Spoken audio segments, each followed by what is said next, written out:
Olá, mais uma vez, vamos dar continuidade à nossa aula. Falamos nos vídeos anteriores sobre analogia e doutrina, correto? Agora nós iremos falar sobre princípios gerais do direito, correto? Professor, o que é princípios gerais do direito? Os princípios gerais do direito são classificados como princípios monovalentes. O que quer dizer isso? Pressupostos que só valem no âmbito da determinada ciência.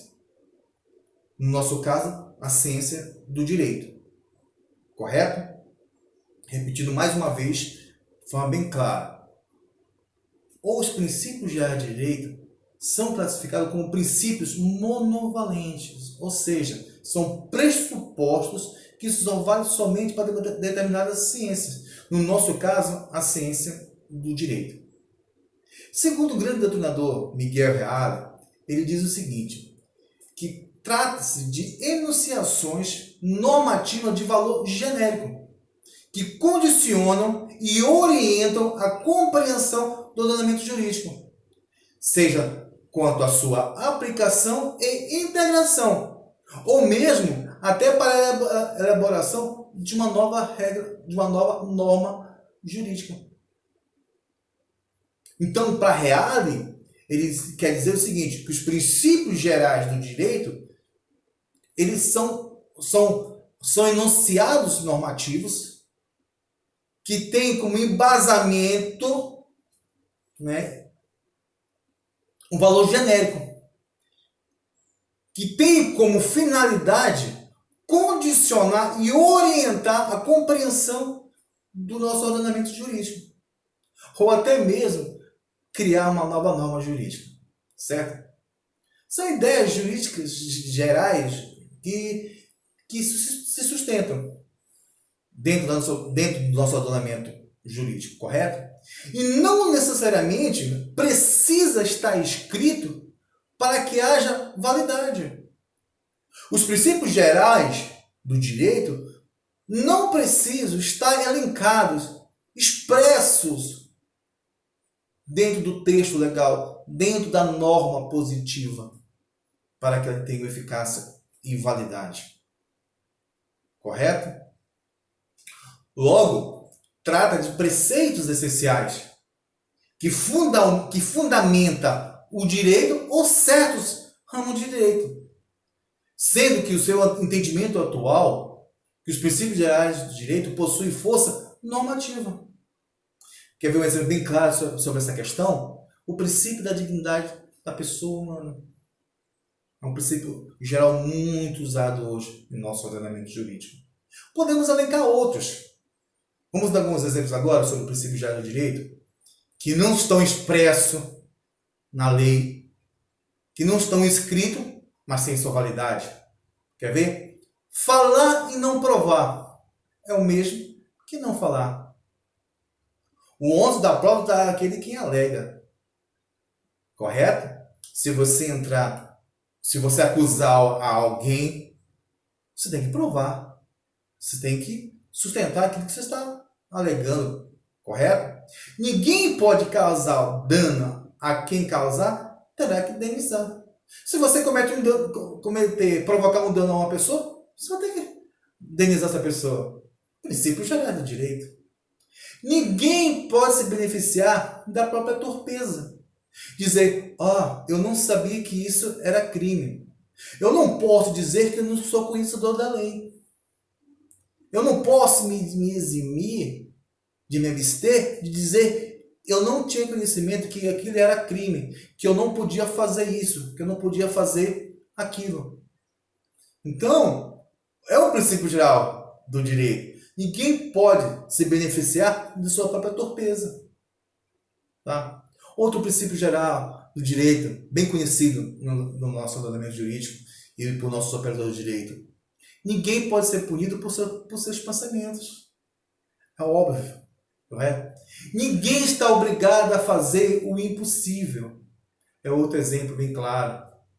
Um exemplo mais claro ainda, muito usado em nosso ordenamento jurídico, principalmente no que se refere ao direito penal como ciência, que diz o seguinte: não há crime sem lei anterior que o descreva.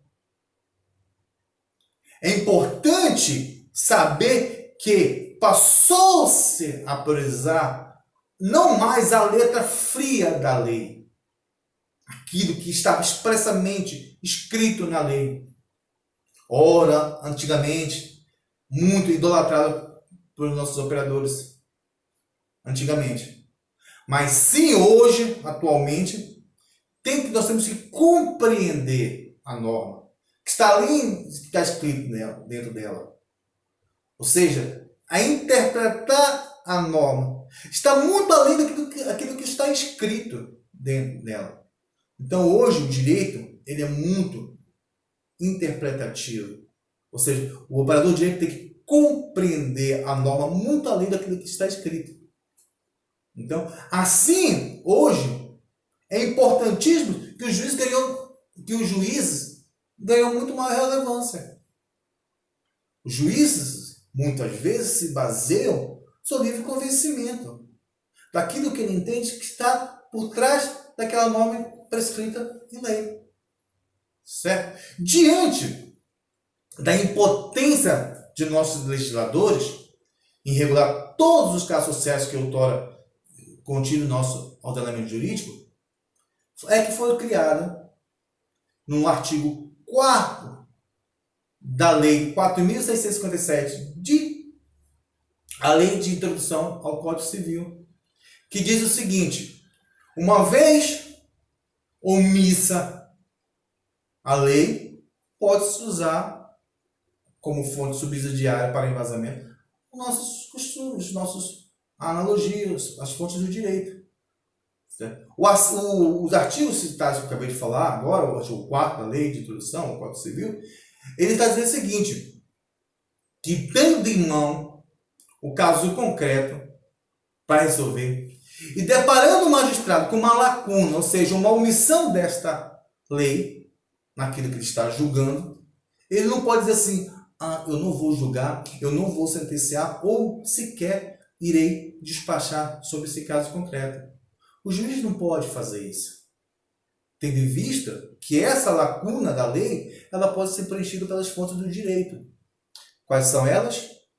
Por jurisprudências, os costumes, a própria analogia e os princípios gerais do direito. Correto? Então, na estrutura do Estado, direito constitucional, se assim desejarmos, encontraremos as chamadas vigas mestras ou princípios gerais do ordenamento jurídico, como princípio da dignidade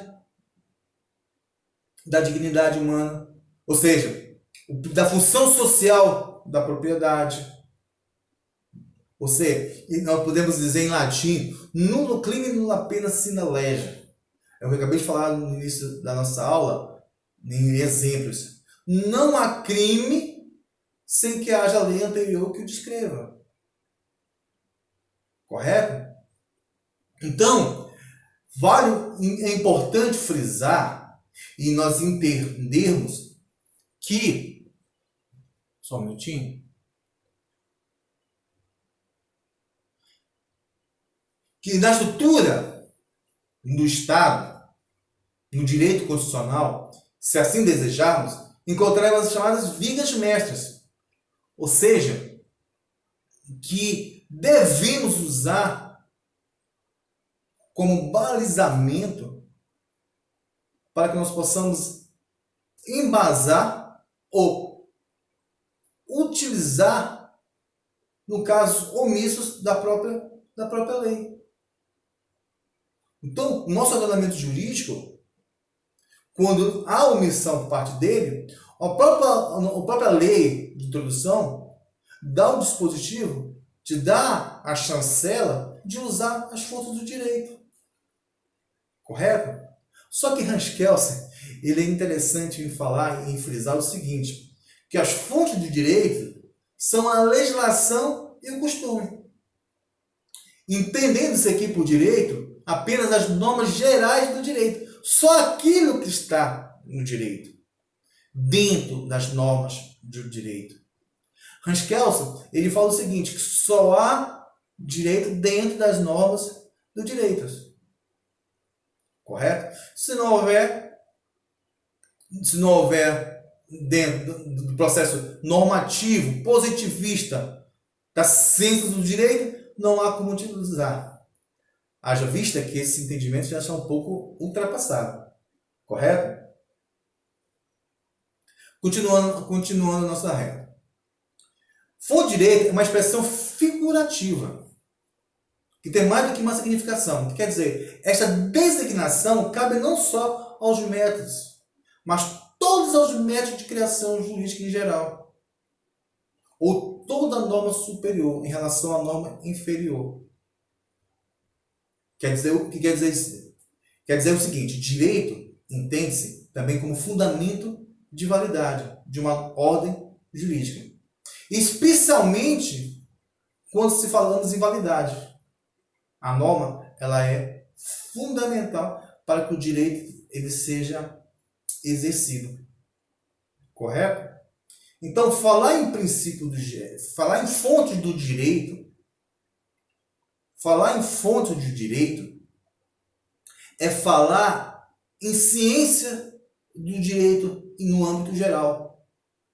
A lei, quando ela é omissa quanto à perspectiva de um direito, podemos nos utilizar das fontes, como o costume, a analogia, desde que essa seja um caso semelhante, dos próprios princípios gerais do direito. Correto? Então, a aula que nós tivemos durante esses dias, todas as nossas videoaulas, onde nós falamos sobre leis, costumes, jurisprudências, doutrinas, analogia e princípios gerais de direitos, são fontes do direito. São fontes que ajudam o próprio direito, a própria norma positiva a ser exercida dentro do nosso ordenamento jurídico. Correto? Então, fica aqui um forte abraço, força e dedicação, tá? E até a nossa próxima aula. Tchau!